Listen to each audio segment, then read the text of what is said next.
Hello बच्चों, कैसे हो आप लोग। तो आज हम जेनेटिक्स का थर्ड लेक्चर स्टार्ट करते हैं।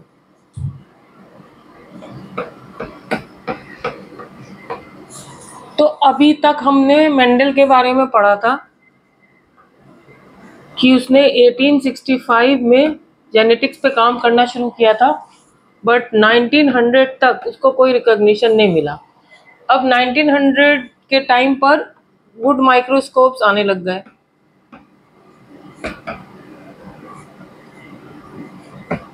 तो साइंटिस्ट ने देखा कि न्यूक्लियस के अंदर कुछ ऐसा स्ट्रक्चर है जो कि डिवाइड हो जाता है ड्यूरिंग मियोसिस या डॉटर्स गैमीट फॉर्मेशन में।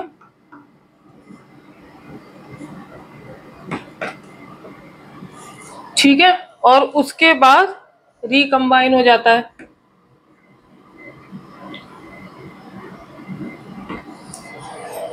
तो जो है ये इसको इन्होंने नाम दिया कलर्ड बॉडीज, क्योंकि इन्होंने स्टेन करके माइक्रोस्कोप के अंदर देखा था कुछ साइंटिस्ट ने।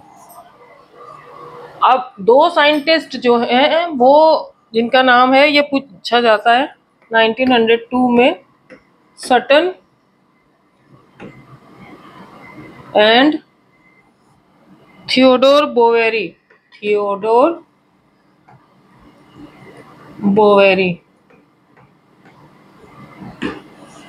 इन्होंने जो है बोला कि ये जो आप देख रहे हो कलर्ड बॉडीज का बिहेवियर, ये याद आ रहा होगा आप लोगों को, यही काम जो है वो जीन्स भी करती हैं।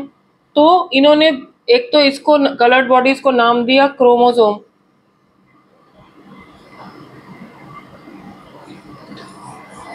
और दूसरा इन्होंने बनाई क्रोमोसोमल थ्योरी ऑफ इनहेरिटेंस।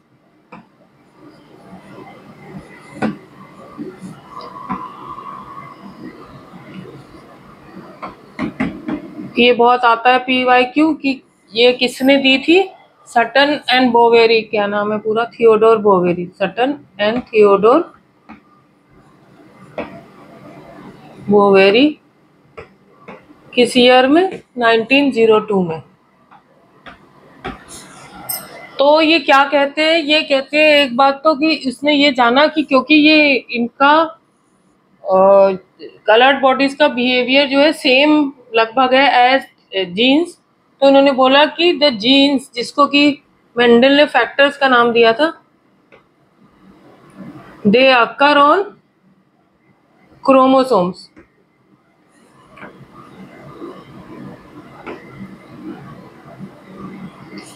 तो जैसे ये न्यूक्लियस है, ये क्रोमोसोम है, तो आप लोगों को पता है genes are part of DNA, तो ये क्रोमोसोम पे होते हैं ये जीन्स या factors. And like genes, chromosomes also occur in pairs.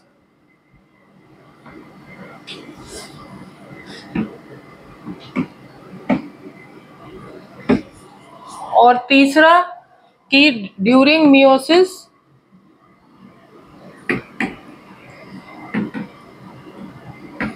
Both chromosome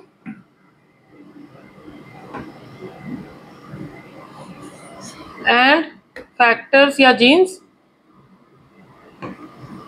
divide for gamete formation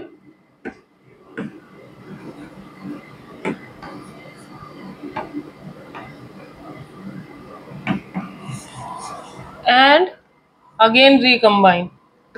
meiosis में आपने पढ़ा है ना ये सब कुछ, पर ये देखा कि क्रोमोसोम और जीन्स का बिहेवियर पैरेलल है, क्योंकि ये जीन्स जो होती है क्रोमोसोम पे ही होती हैं, और जो एक पेयर ऑफ एलील्स होती है इन द जीन वो दे अकर ऑन होमोलोगस क्रोमोसोम। ये सब आपने पढ़ रखा है ना।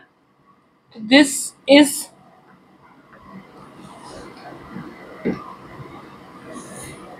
Chromosomal theory of inheritance. किसने दी थी, सटन एंड थियोडोर बोवेरी, ये बहुत क्वेश्चन आता है। किस ईयर में? 1902 में। क्या है वो थ्योरी? कि जीन्स या factors occur on chromosomes and chromosomes occur in pairs like genes and behaviour of chromosome is similar to that of genes. या वो क्या है कि during meiosis both chromosome and factors divide for gamete formation and again recombine. इतनी बात समझ में आ गई? तो एक बात तो ये है।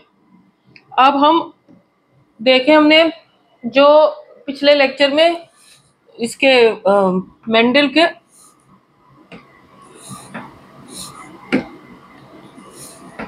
के 3 लॉज पढ़े थे। पहला लॉ था law of dominance.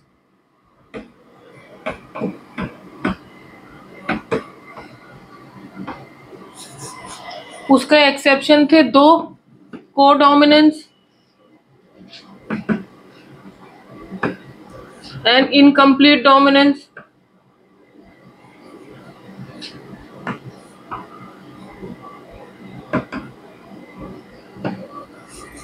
Second law था लॉ ऑफ सेग्रीगेशन।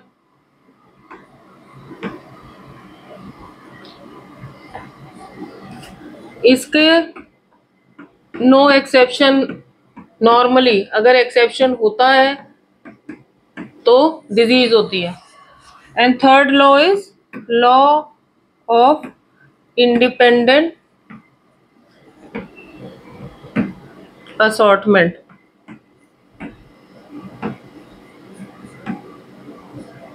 आज हम इसके एक्सेप्शन पढ़ेंगे। तो ये क्या कहता था? ये कहता था ना कि जो ये क्रोमोसोम के ऊपर जो ये जीन्स है ये इंडिपेंडेंटली असॉर्ट करते हैं। यानी कि ये अगर जो है सपोज मानो कि 2 पेयर बनाए,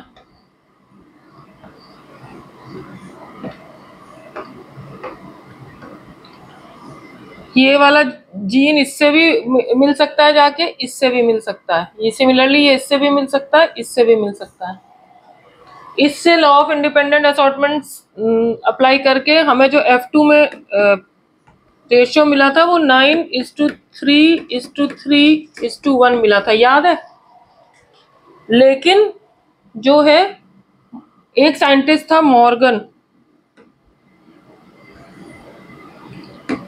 उसने स्टडी किया ऑन फ्रूट फ्लाई, जिसको कि ड्रोसोफिलिया भी कहते हैं। उसके कुछ कैरेक्टर्स पे उसने स्टडी करा तो उसको पता चला कि ये रेशियो F2 में नहीं आ रहा है। तो इसका मतलब कि ये जो लॉ ऑफ इंडिपेंडेंट असॉर्टमेंट है इसके कुछ एक्सेप्शंस भी हैं। वो क्या है उसको हम पढ़ते हैं। एक्सेप्शंस,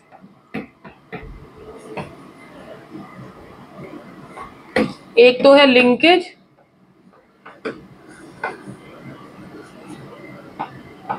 और दूसरा है रिकॉम्बिनेशन,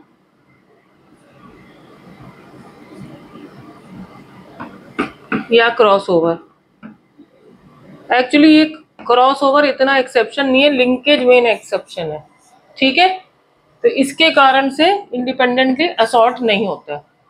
तो सबसे पहले तो हम ये देखते हैं कि उसने ड्रोसोफिला पे ही क्यों स्टडी करी। ये भी क्वेश्चन आता है, व्हाई ड्रोसोफिला। इसके 5 रीजंस हैं। सबसे पहला तो ये है कि जो इसके मेल और फीमेल होते हैं दे आर इजीली डिस्टिंग्विशेबल।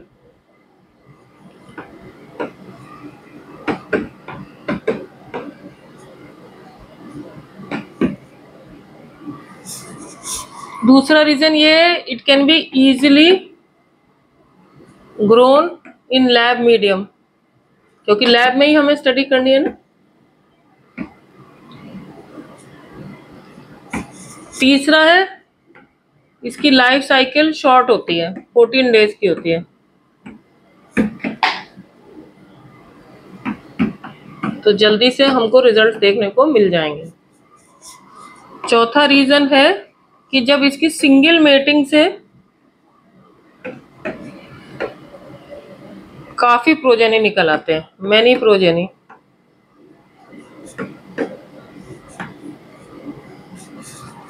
और लास्ट है कि इसमें बहुत सारे many characters can be studied, बहुत सारे वेरिएशंस होते हैं, तो many characters can be studied.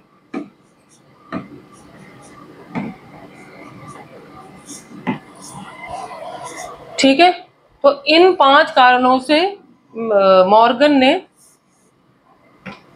Drosophila या फ्रूट फ्लाई पे स्टडी किया।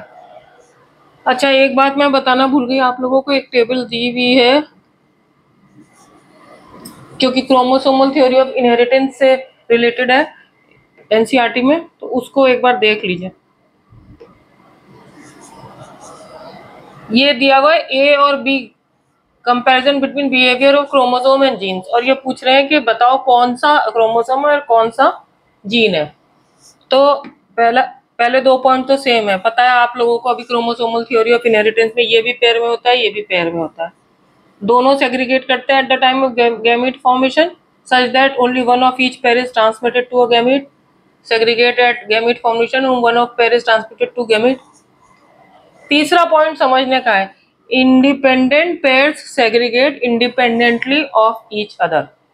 इसका मतलब क्या हुआ, और इसमें क्या लिखा है, one pair segregates independently of another pair. तो ये जो इंडिपेंडेंट पेयर्स है ये समझने की बात है। अब जो क्रोमोसोम है वो तो हमेशा ही इंडिपेंडेंटली सेग्रीगेट करेगा, लेकिन जीन, अभी मैं लिंकेज पढ़ाऊंगी तो आप देखोगे अगर ये अलग अलग क्रोमोसोम पे हैं तब तो ये इंडिपेंडेंटली सेग्रीगेट करेंगे। कई बार क्या होता है, एक ही क्रोमोसोम पे एक से ज्यादा जीन हो जाते हैं, तब वो इंडिपेंडेंटली सेग्रीगेट नहीं करते। तो अगर ये इंडिपेंडेंट पेयर होंगे तभी ये सेग्रीगेट करेंगे इंडिपेंडेंटली, और अगर एक ही क्रोमोसोम पे होंगे तब नहीं करेंगे, जबकि क्रोमोसोम विल ऑलवेज डू। तो इसलिए ये क्रोमोसोम है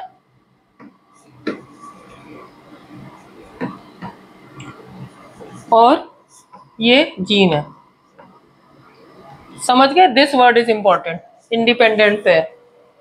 और यही इन्होंने सेग्रीगेशन और इंडिपेंडेंट असॉर्टमेंट यहाँ दिखाया, ये सेग्रीगेशन दिखाया है, ये भी एनसीईआरटी का डायग्राम है इसलिए समझ लो, वैसे ज्यादा कुछ आता नहीं है कि ये अलग हो गए,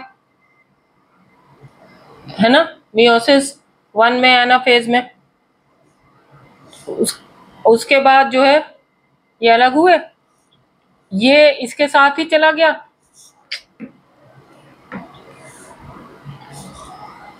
यहाँ तक, और ये इसके साथ ही चला गया। इसमें सिर्फ ये दिखाया है कि ये अलग हुए हैं, तो ये सिर्फ ऐसा इंडिपेंडेंट, अच्छा ये गलत, एक्चुअली ये वाला है जिसमें बस ये दिखाया कि ये अलग हो गए। G1 G2 पे तो ध्यान नहीं दीजिए क्योंकि G2 में तो ये डबल हो जाता है, और ये इसके साथ चला गया, ये इसके साथ चला गया, यहाँ जर्म सेल भी बने तो ये यही बने, तो इसमें खाली सेग्रीगेशन दिखाया है। इसमें क्या हुआ, अलग तो हुए लेकिन ये इसके साथ भी चला गया और ये इसके साथ भी चला गया, तो जो गैमीट बने देखो, ऑरेंज के साथ ग्रीन भी है, ऑरेंज के साथ रेड भी है, सिमिलरली येलो के साथ रेड भी है, येलो के साथ ग्रीन भी है, तो ये है इंडिपेंडेंट असॉर्टमेंट।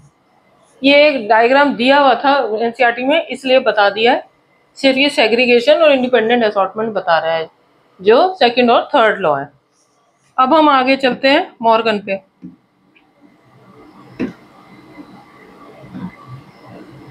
तो मॉर्गन ने ड्रोसोफिलिया को लिया, क्यों लिया, 5 रीजन है, ये याद करने, ये पूछ लिए जाते हैं। तो अब इसने कौन से कैरेक्टर लिए ड्रोसोफिलिया के, पहली बात तो वो कैरेक्टर्स लिए which occur on X chromosome. Sex chromosome जो होते हैं वो 2 होते हैं, फीमेल में XX और मेल में XY, तो जो एक्स क्रोमोसोम पे कैरेक्टर है वो ही लिए। कौन से लिए? एक तो इसने लिया कलर ऑफ बॉडी या बॉडी कलर। बॉडी कलर दो हो सकते हैं, डार्क और येलो। पर इसने जो नेमिंग करी, उसने जो ये डोमिनेंट है, ये रिसेसिव है। इसने जो नेमिंग करी वो रिसेसिव से करी। y इसको दिया नाम और इसको दिया y+। ठीक है। दूसरा इसने लिया आई कलर। आई कलर अगेन एक रेड हो सकता है, एक वाइट हो सकता है। ठीक है, red is dominant, white is recessive. तो इसने W और W+, और इसने लाल आंखों को वाइल्ड भी कहा। तो ये जो दोनों डोमिनेंट कैरेक्टर्स हैं, ये अकर इन मेल्स, और ये जो रिसेसिव हैं दे अकर इन फीमेल्स। ठीक है।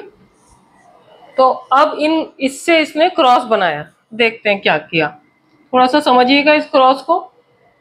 मतलब परेशान नहीं होना, एग्जाम में क्रॉस वॉस बहुत ज्यादा नहीं आते, लेकिन फिर भी पढ़ना तो है ही। तो इसने ये फीमेल में 2 एक्स क्रोमोसोम लिए, ये है फीमेल रिसेसिव,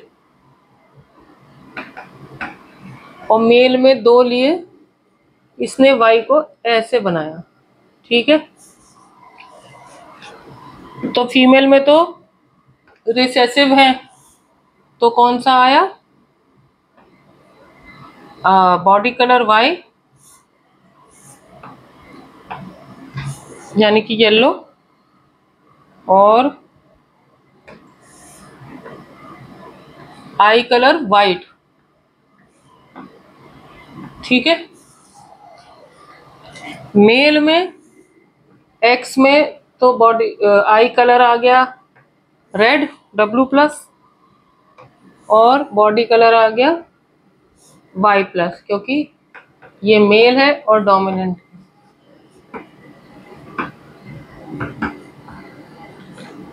समझ में आ गया? अब क्योंकि ये फीचर्स एक्स क्रोमोसोम में ही आते हैं, तो वाई में तो कुछ नहीं होगा। यहाँ से शुरुआत हुई। अब बनाएंगे हम गैमीट। इसमें तो एक ही तरह का गैमीट बनेगा, इसमें 2 तरीके के बनेंगे। गैमीट को गोला कर दें तो ध्यान रहता है।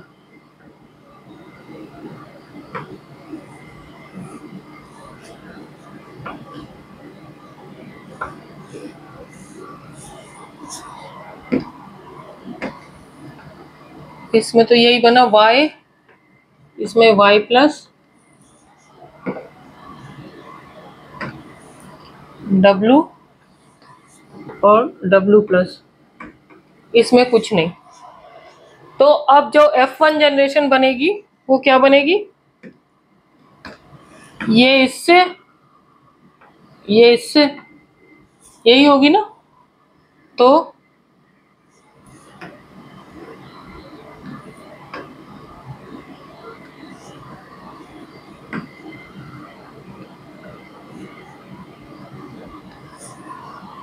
क्या बनी? Y+,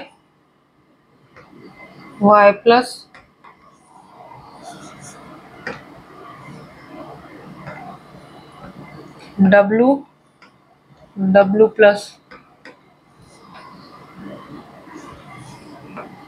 ये W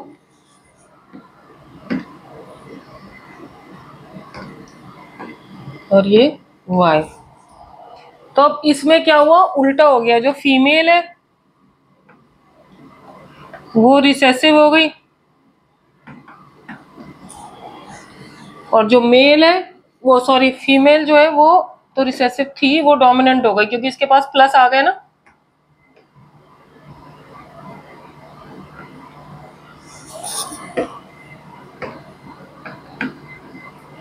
डोमिनेंट हो गई,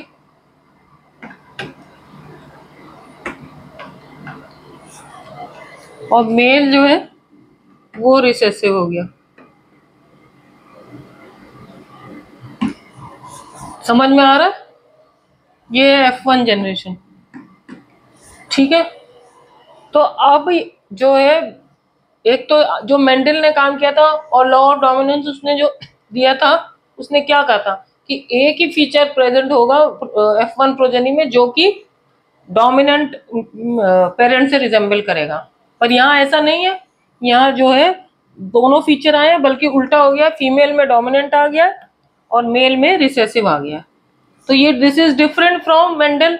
एक तो उसमें ये देखा फर्क, फिर ये फर्दर गया F2 जनरेशन बनाने के लिए। तो अब F2 जनरेशन में हम अगेन गैमीट्स बनाएंगे।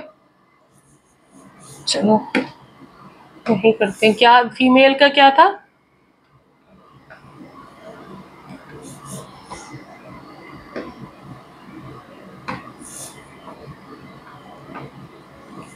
y प्लस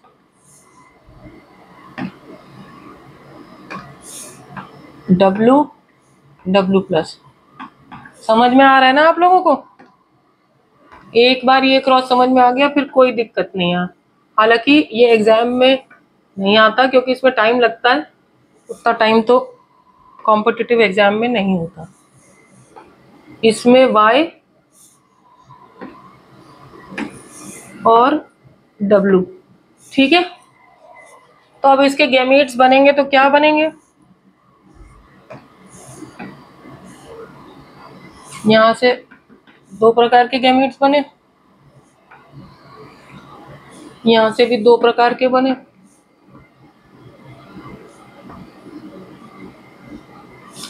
ये फीमेल है, ये मेल है।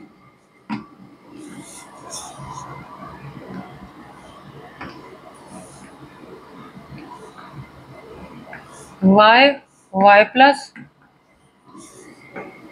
ये y,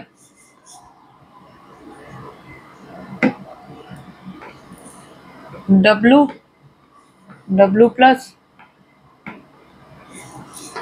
w। क्योंकि गैमीट्स है इसलिए इनको गोला कर देते हैं, समझने में आसानी होगी। बड़ा बनाना चाहिए था बट एनीवेज ये गैमीट है, गैमीट्स।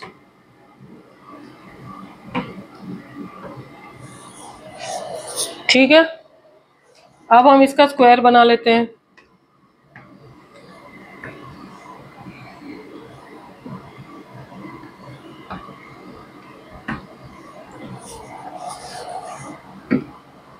पुनेट स्क्वायर, ये मेल वाले, ये फीमेल वाले। फीमेल में क्या है? y प्लस, इसमें y, इसमें तो कुछ है ही नहीं, w प्लस, इसमें w। तो अब जो प्रोजेनी होंगे वो क्या होंगे देखते हैं।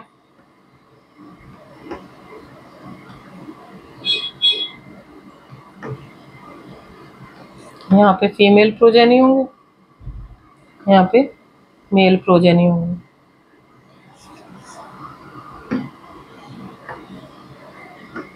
y x में, y में तो कुछ नहीं होगा, y क्रोमोसोम में। y प्लस y प्लस, समझ में आ रहा है ना? w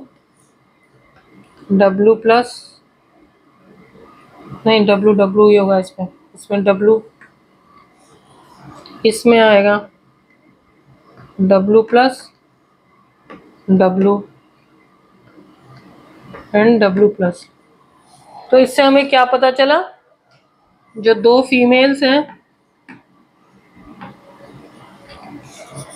इसमें तो जो रिसेसिव कैरेक्टर आया, इसमें डोमिनेंट आ गया।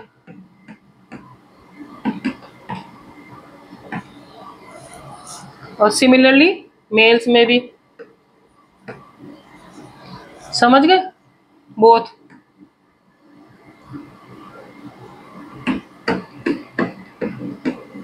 पर बात खाली ये नहीं है, बात ये है कि मॉर्गन ने देखा इसके अलावा भी कुछ टाइप्स बन रहे थे। वो कैसे बन रहे थे? क्योंकि उसने कहा कि ये जो है ये एक्स क्रोमोसोम, ये इस एक्स क्रोमोसोम के साथ भी जा सकता है, इस वाई के साथ भी जा सकता है, और सिमिलरली ये एक्स क्रोमोसोम मतलब गैमीट इसके साथ भी जा सकता है, इसके साथ भी जा सकता है। ठीक है, तो इससे दो नए कॉम्बिनेशन बनेंगे, है ना? कैसे बनेंगे समझते हैं।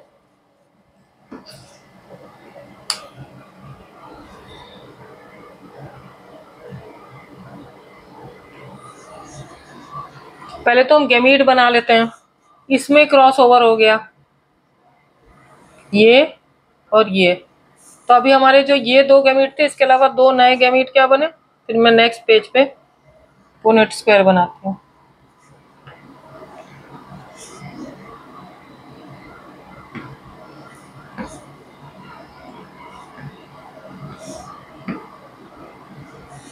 ये इसके साथ गया तो y, ये इसके साथ गया y प्लस,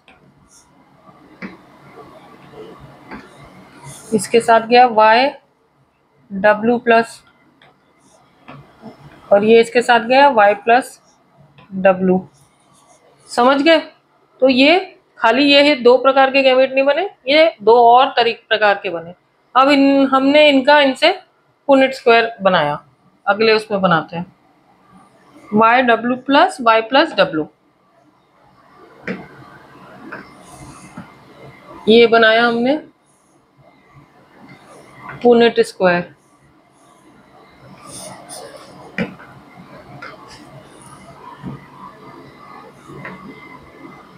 परेशान मत हो ना बच्चों, ऐसा कुछ नहीं है, एक बार समझ लो, बाकी कोई इतना वो नहीं है। y प्लस, देखो y प्लस, इसमें तो यही रहेगा y।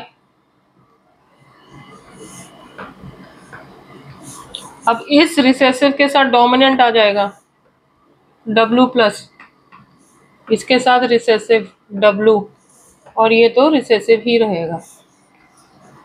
तो अब क्या बने? वही दो फीमेल, ये मेल, ये फीमेल, ये मेल, इसका y, इसका y, इसका y, इसमें तो कुछ है नहीं, इसका y प्लस, इसका y, इसी तरह से इसका y प्लस, इसका w प्लस w, इसका w प्लस, इसका w, इसमें प्लस है, और ये w। समझ में आ गया? तो अब ये जो दो फीमेल्स बनी,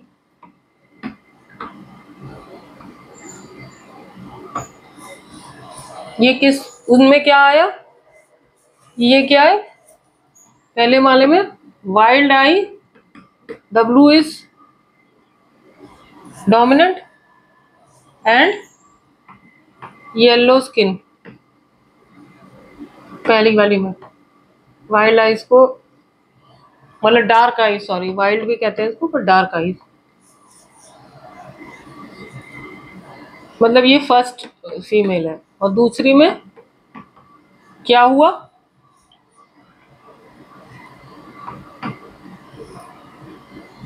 डार्क स्किन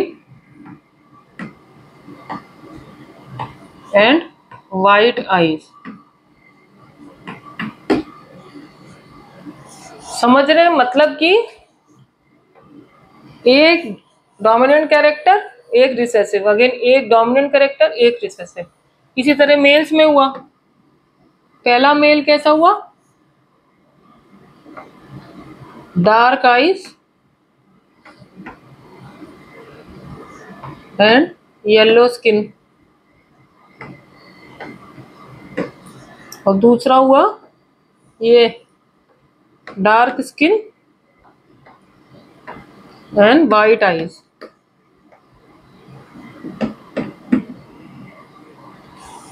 तो ये जो है ये नए कैरेक्टर्स हो गए इसमें।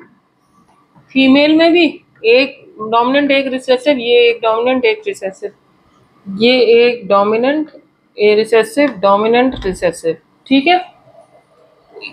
तो ये जो पहला वाला बना था इसको इसने नाम दिया पेरेंटल टाइप,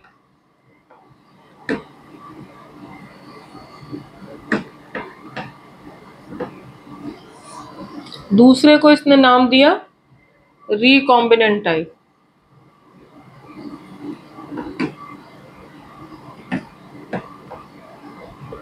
ठीक है, पर एक बात जो मॉर्गन ने नोटिस करी कि कायदे में तो ये सब 25% होने चाहिए थे सारे फीचर्स,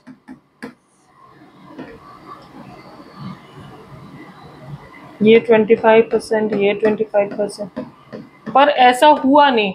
जो पेरेंटल टाइप था वो बहुत ज़्यादा था 98.7%, जबकि रिकॉम्बिनेंट टाइप जो था वो खाली 1.3% था। तो इससे मॉर्गन को ये समझ में आया कि ये जो दो कैरेक्टर्स हैं ये एक ही क्रोमोसोम पे बहुत पास पास है।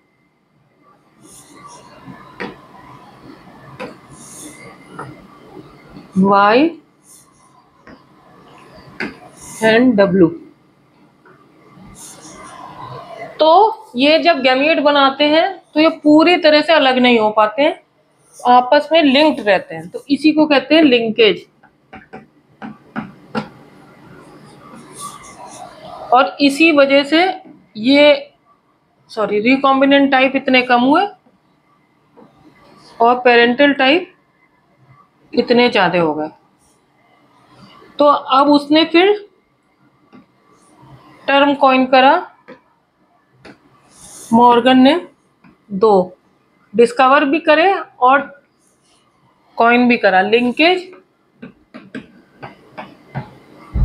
और रिकॉम्बिनेशन, जिसे कि क्रॉस ओवर भी कहते हैं। ये बहुत आता है क्वेश्चन, किसने टर्म कॉइन किया या किसने डिस्कवर किया। ठीक है, तो लिंकेज जो है वो कब होगा, जब दोनों क्रोमोसोम जो वो है फैक्टर्स या जीन्स वो बहुत क्लोजली एसोसिएटेड है। तो मॉर्गन ने क्या बोला, क्लोजर द जीन्स या टाइटर दी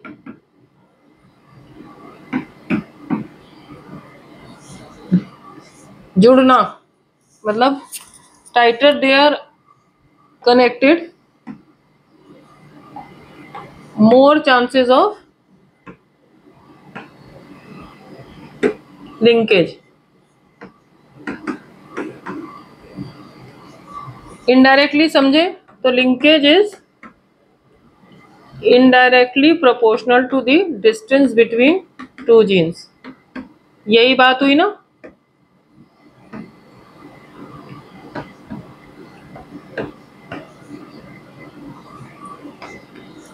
जितना ज्यादा डिस्टेंस होगा जीन्स के बीच में उतना लिंकेज कम होगा, जितने पास पास होंगे उतना लिंकेज ज्यादा होगा। जबकि रिकॉम्बिनेशन या क्रॉसओवर में इसका उल्टा होता है, होती तो एक ही जीन पे है, उस पे एक ही क्रोमोसोम पे है, लेकिन दूर दूर होते हैं।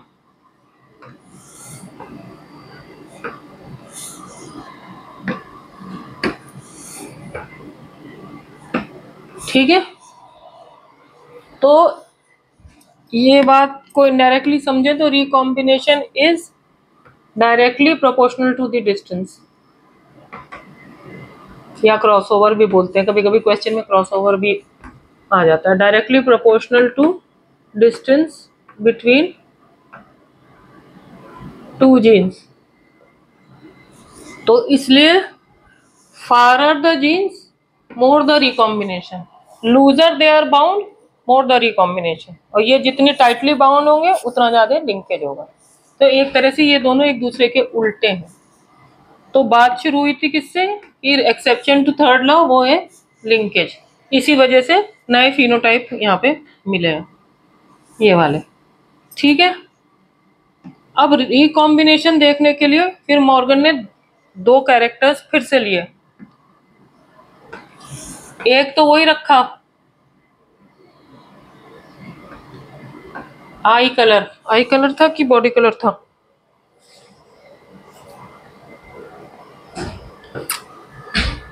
आई कलर,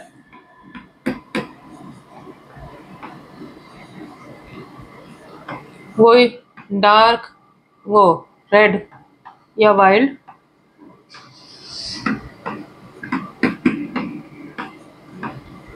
और दूसरा वाइट। दूसरा कैरेक्टर इसने लिया size of wing of Drosophila, size of wing, एक थे लार्ज और एक है मिनिएचर। आप जानते हैं इनके एब्रीविएशन मॉर्गन ने रिसेसिव से दिए थे, तो ये तो पता ही आप लोगों को, डब्ल्यू डब्ल्यू प्लस, इसको इसने दिया एम एम प्लस। अब इसने सेम वो ही क्रॉस किया सब कुछ F1 F2, मैं दोबारा नहीं कर रही हूँ, सिर्फ एक आपको बता रही हूँ।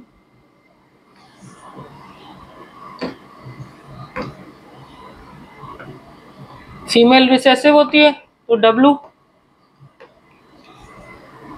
ये W प्लस, Y पे तो कुछ होगा नहीं,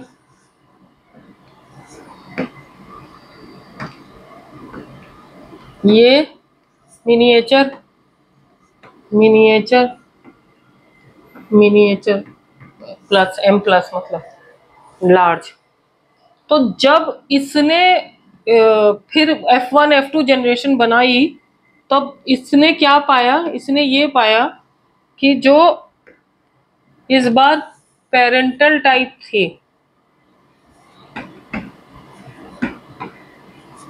उसकी परसेंटेज काफी कम थी पिछले वाले से। वो कितनी थी, 62.8, और रिकॉम्बिनेंट टाइप की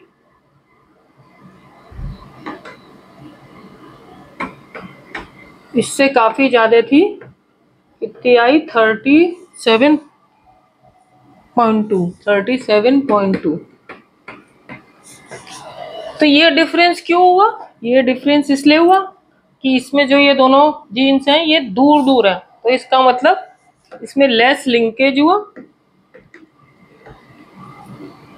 और मोर रिकॉम्बिनेशन, इसीलिए रिकॉम्बिनेंट टाइप बढ़ गया। तो जो ये इसने बोला था linkage and recombination are a measure of the distance between the two genes, इसी चीज समझ में आ गया ना, जितना पास होगा उतना लिंकेज ज्यादा होगा, जितना दूर होगा उतना रिकॉम्बिनेशन ज्यादा होगा। तो इसी चीज को मॉर्गन का एक स्टूडेंट था जिसका नाम था, क्या नाम था, स्टुअर्ट, इतने मुश्किल मुश्किल नाम होते हैं, स्टुअर्ट कहाँ गया,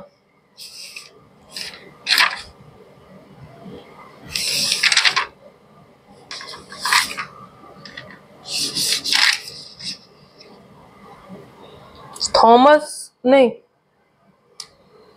कहाँ गया भाई, इसमें देखें, एल्फ्रेड स्टर्टवेंट, स्टूडेंट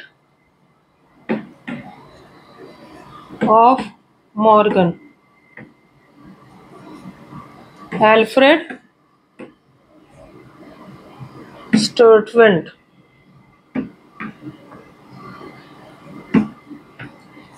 इसने कहा कि अगर जो है लिंकेज और रिकॉम्बिनेशन से ये पता चलता है कि कितनी कितनी दूर जीन्स है, तो हम position of genes on chromosome पता कर सकते हैं, जिसको कि कहते हैं जीन मैपिंग। तो ये बहुत पूछते हैं कि जीन मैपिंग किसने करी थी? एल्फ्रेड स्टुटवेंट ने। वो कौन था? स्टूडेंट ऑफ मॉर्गन था। तो जैसे ये समझो कि ये क्रोमोसोम पे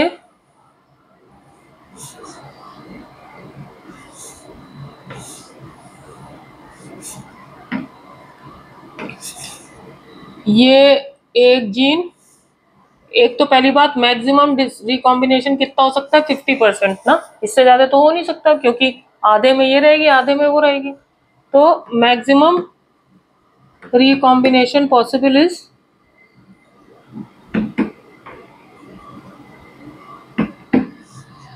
50%। और इसने कहा कि अगर ये 1% रिकॉम्बिनेशन है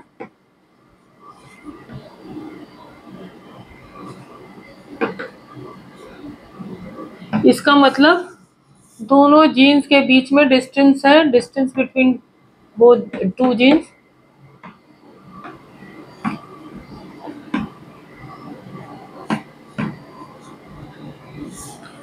वन, जैसे सेंटीमीटर होता है, इसने अपने गुरु के नाम पे यूनिट रखी सेंटीमॉर्गन।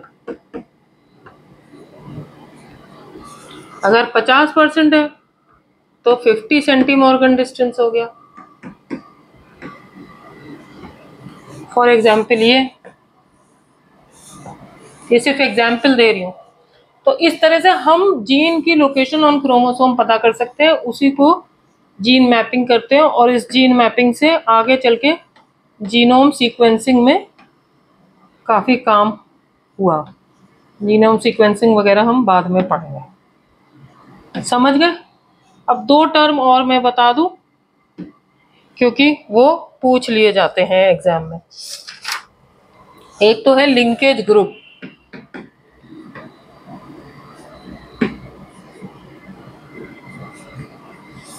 तो एक क्रोमोसोम पे जितने भी जीन्स हैं, 1 2 3 सपोज 4 5 6, इन सबको लिंकेज ग्रुप कहते हैं। तो एक तो ये हो गया all genes present on 1 chromosome. ये भी आता है क्वेश्चन कि लिंकेज ग्रुप क्या होता है? All genes present on 1 chromosome. दूसरा, कभी कभी क्या होता है, एक जीन का कुछ पार्ट टूट के दूसरे में जुड़ जाता है। सपोज इसमें ये जीन्स थे, अब ये यहाँ से टूट गया, ये यहाँ आ गया, यहाँ से यहाँ, है ना? इसको कहते हैं ट्रांसलोकेशन।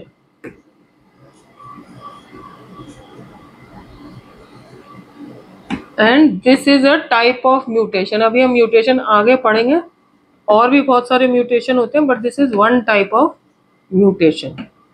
समझ में आ गई ये बात? तो इतनी ट्रांसलोकेशन भी जानना जरूरी है, इस पे भी आ जाता है। व्हाट इज ट्रांसलोकेशन लिख दूं मैं? ब्रेकिंग, यहाँ लिखती हूँ, breaking of part of linkage group and attaching to a separate linkage group।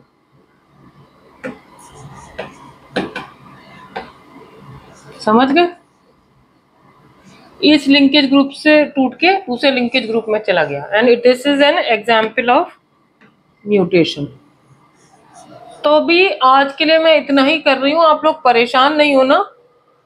एक बार समझना, लेकिन क्रॉस को लेके बहुत परेशान नहीं होना, क्योंकि क्रॉस पे बहुत क्वेश्चन नहीं आते हैं। मेन मेन जो हाईलाइटेड चीजें हैं मेरी, वो ही क्वेश्चन आते हैं। देखो शुरू से देखें तो